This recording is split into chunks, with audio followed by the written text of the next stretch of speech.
The boardroom froze the moment Chad Mason, the smug white OO, slammed his hand on the table and pointed at her. Imani, you're done here. Pack your things. You people never belonged in leadership anyway. That sentence hit the room like a bomb. Analysts stopped typing. Assistants stopped walking.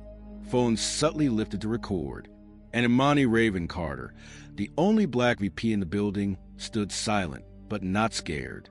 Chad stepped closer, ripping her access badge from her blazer in front of everyone. Look at you, pretending you earned this position. Security, escort her out before she embarrasses herself even more. A few people flinched. One woman whispered, "You can't talk to her like that," but no one dared step in. Chad shoved a cardboard box against Imani's chest so hard it nearly toppled. "Take your box, sweetheart. Walk out quietly. This company needs someone who looks like a leader." That was the moment the gas spread through the room, wide, sharp, and shaky.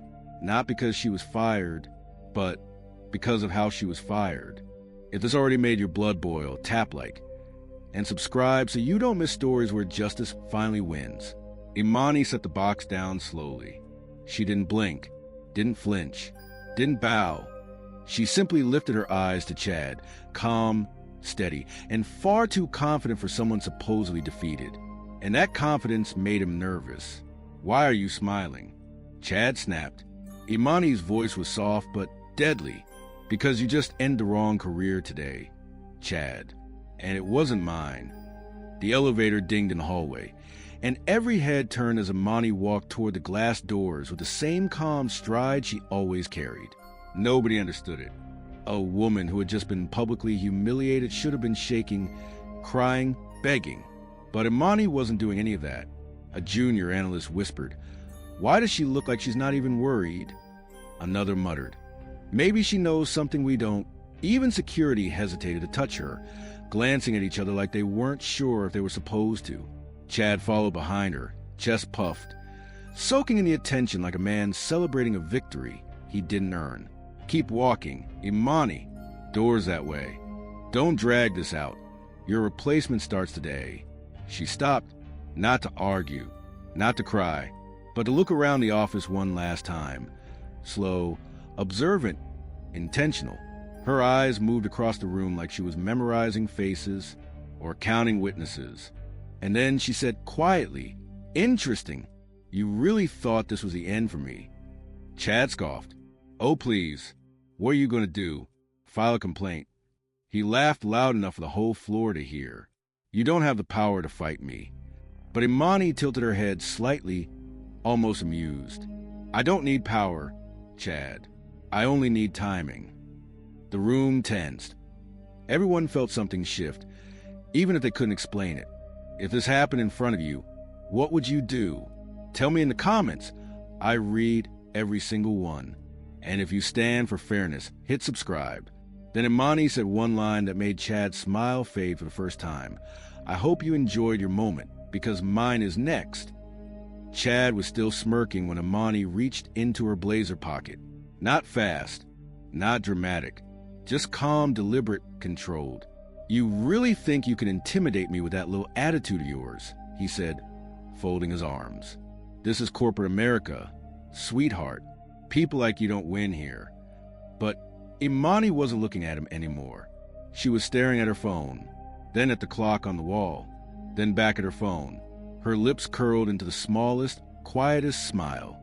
That was the moment the entire energy of the floor shifted. Chad stepped closer. "What's so funny? You finally losing it?" Imani lifted her eyes, steady as steel. "No, I'm just making sure the timing is perfect." He blinked. "Timing for what?" She didn't answer him. She simply tapped one command on her screen. One silent signal. One move she'd been preparing long before he ever tried to humiliate her. The analyst watching whispered, "What did she just do? Is she calling someone? Why does she look so confident?" Imani turned slightly toward them and said, "Let's just say the people who actually run this place are about to walk through those doors.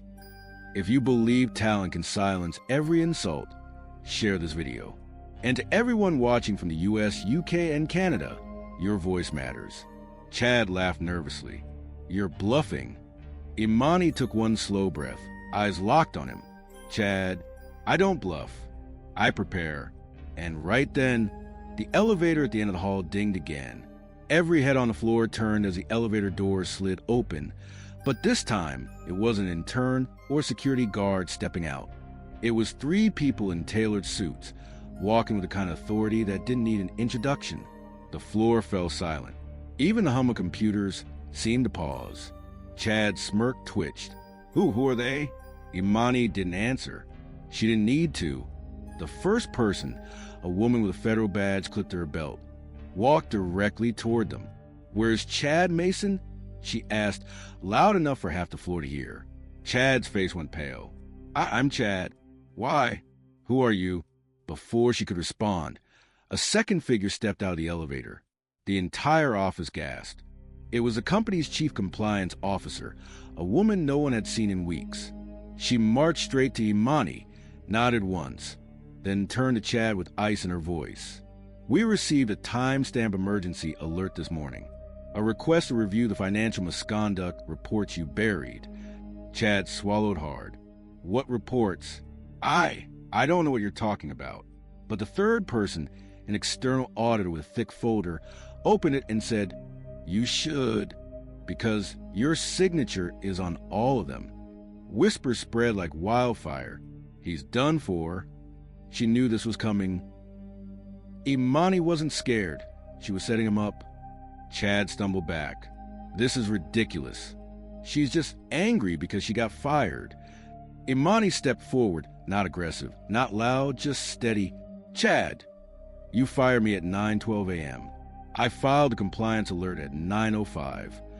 The entire room froze. You tried to end my career, she said softly, but all you did was prove my case.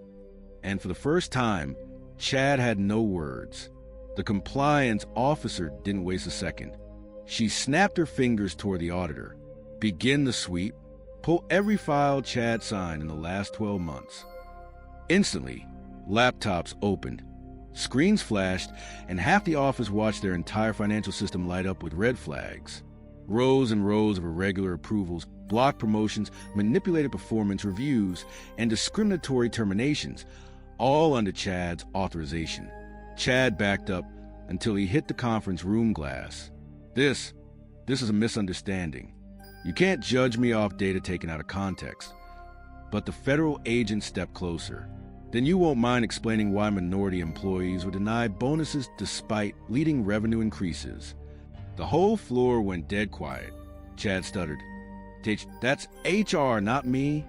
Imani finally spoke. No, Chad. HR flagged it. You overrode it. Gasps rippled across the room. The auditor held up another sheet. And here, performance review edits. You lowered Imani Carter's rating 2 points a week before promotions. Chad's voice cracked. She was difficult to manage.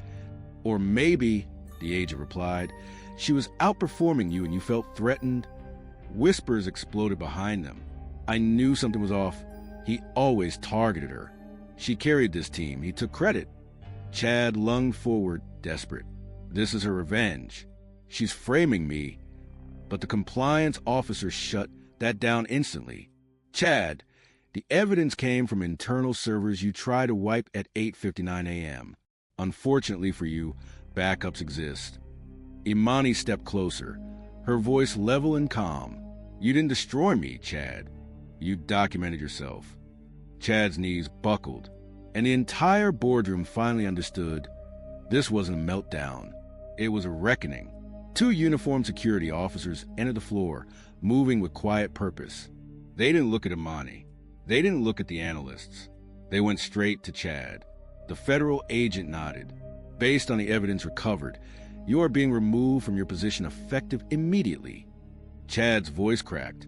No, wait. Just give me a minute to explain. But the auditor closed the folder with a final, heavy snap. There's nothing left to explain. Security took Chad by the arms as he thrashed wildly. You can't do this. I built this place. She's the problem. She's the one who... The compliance officer cut him off sharply. Chad, the only thing she did was outperform you. They escorted him across the floor. Every employee he once intimidated watched him stumble past them, eyes wide, face red, breath shaking. For the first time, he was the one being judged. Imani didn't gloat. She didn't smirk.